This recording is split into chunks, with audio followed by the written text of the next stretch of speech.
Hello friends, welcome back to our channel cook with Vasantha. ఈరోజు మన వీడియోలో బ్యాచిలర్ స్పెషల్ ఎంతో టేస్టీ సింపుల్గా ఉండే మటర్ కీమా ఎలా చేయాలో చూసేద్దాం. ముందుగా ఒక మిక్సీ జార్ తీసుకోవాలి.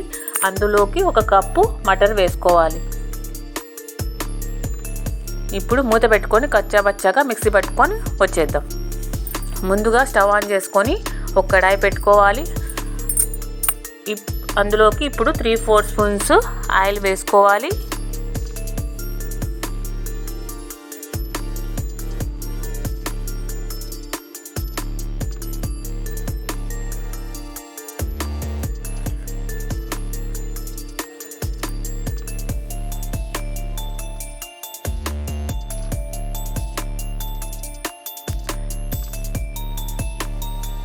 ఇప్పుడు ఆయిల్ హీట్ అయింది. ఇందులోకి పోపు దినుసులు కూడా వేసుకోవాలి.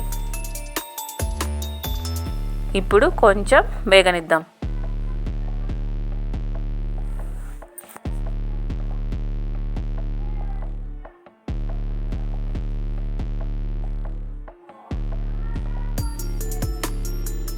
ఇందులోకి ఇప్పుడు ఆనియన్స్, పచ్చిమిర్చి కట్ చేసి వేసేసుకుందాం.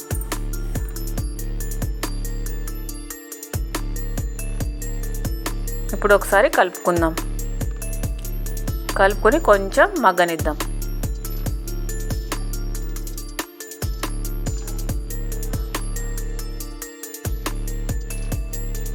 ఇప్పుడు ఇందులోకి కొంచెం అల్లం వెల్లుల్లి పేస్ట్ వేసుకుందాం. వేసుకొని కొంచెం పచ్చి వాసన పోయే వరకు మనం వేగనిద్దాం.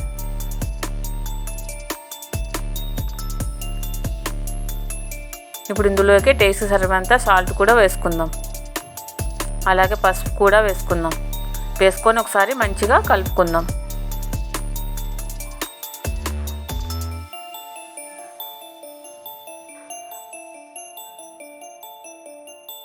ఇందులోకి కొన్ని మటర్ కూడా వేసుకోవాలి. వేసుకొని ఒకసారి కలుపుకుందాం. ఇప్పుడు ఇందులోకి 1 టమాటో కూడా కట్ చేసుకొని వేసేసుకుందాం. ఇప్పుడు ఒకసారి కలుపుకుందాం. కలుపుకొని కొంచెం సేపు మనము మగ్గనిద్దాం.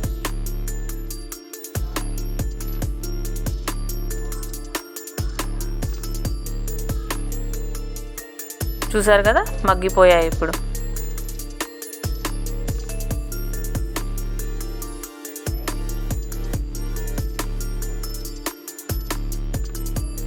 ఇందులోకి ఇప్పుడు టేస్ట్ సరిపడినంత కారం కూడా వేసుకుందాం.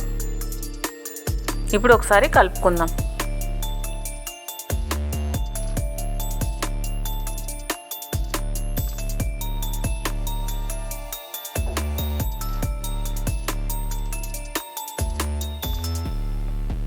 ఇప్పుడు మనం ముందుగానే మిక్సీ పట్టి పెట్టుకున్న మటర్ని వేసేసుకుందాం.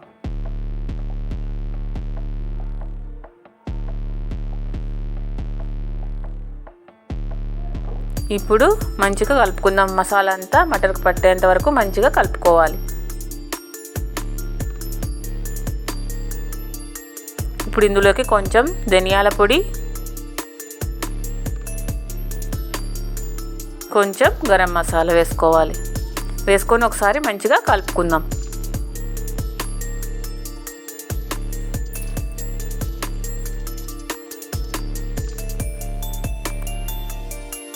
ఇప్పుడు ఇందులోకి కొంచెం వాటర్ వేసుకుందాం. ఇప్పుడు ఒకసారి కలుపుకోవాలి. ఇప్పుడు వేసుకున్న తర్వాత ఒకసారి కలుపుకున్న తర్వాత మనం కొంచెం సేపు మగ్గనిద్దాం. మూత పెట్టుకొని మగ్గించుకుందాం. ఇప్పుడు నేను 10 జీడిపప్పులు తీసుకొని 1/2 అవర్ ముందే నానబెట్టుకున్నాను. ఇప్పుడు వాటర్తో సహా వేసేసుకుందాం మిక్సీ బాక్స్లోకి.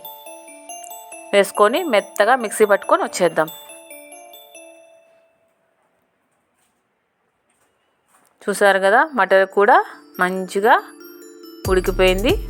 ఇప్పుడు ఇందులోకి మనం పేస్ట్ వేసి పెట్టుకున్న జీడిపప్పు పేస్ట్ని వేసుకుందాం.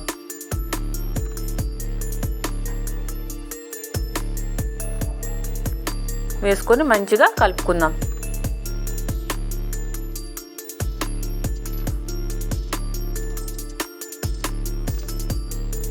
ఇప్పుడు కొంచెం సేపు మనము మగ్గనిద్దాం.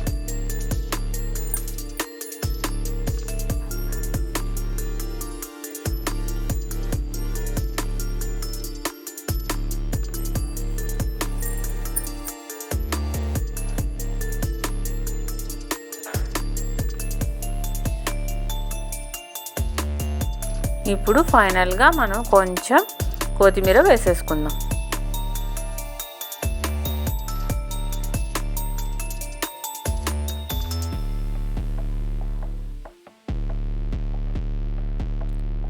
ఇప్పుడు ఒకసారి కలుపుకుందాం. చూసారు కదా కర్రీ ఎంత రిచ్గా కలర్ఫుల్గా ఉందో. ఈ కర్రీ చపాతీ, పరోటా లేదా బగారా రైస్లో కూడా అద్భుతంగా ఉంటుంది. మీరు ట్రై చేసి ఎలా వచ్చిందో కామెంట్ చేయండి, షేర్ చేయండి, సబ్స్క్రైబ్ కూడా చేసుకోండి. Okay, bye bye.